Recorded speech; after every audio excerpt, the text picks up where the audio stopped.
昨昏有几多只中国的民航机飞过咱金门马祖的天顶，民航局表示，中国的航管单位有通知讲，因为天气的关系，有可能有民航机会飞过咱金门甲马祖的天顶。一挂飞过金门马祖地区的是中国的厦门航空、澳门航空、东方航空甲首都航空的飞行机。民航局表示，经过观察，一挂民航机飞的高度是拢无入去咱的关节区域，无影响到咱的民航机营运。咱嘛有明确甲中国迄边警告，袂使飞入来咱的关节区域。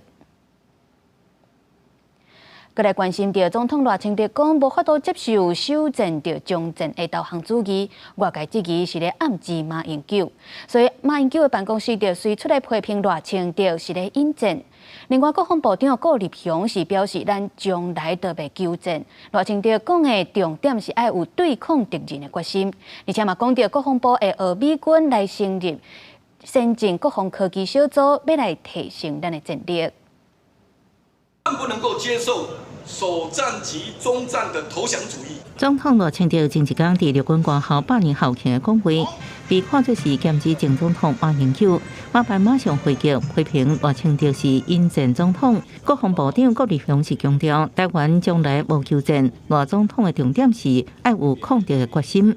我想，总统的主要的意思就是我们要有强化自我防卫能力，那也要有抗敌的决心嘛，不能够接受投降主义啊，以不对称的作战思维来建构我们的重城贺族。咱猜修势作战，暗过无动偌久的问题，会用无对称作战下降敌军的战力，瓦解侵台企图。另外，金融时报引用知情人士的讲法，习近平捌讲到美国想要刺激北京武力犯台，顾立雄表示无清楚报道的真实性。不过，即马真明显，中共才是区域和平的麻烦制造者。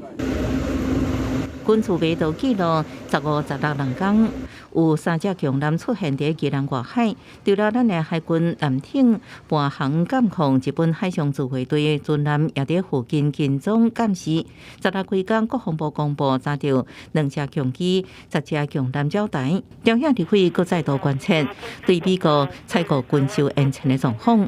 托式飞弹2B 从2018年起案至今是零筹获，测评好像有点问题。现在这个测评已经过了，所以预计在今年的年底以前全数会交易。这个部分应该要据理力争，而不是他说什么就什么。而且我们在这里还帮他粉饰说，我们延宕的只有3案。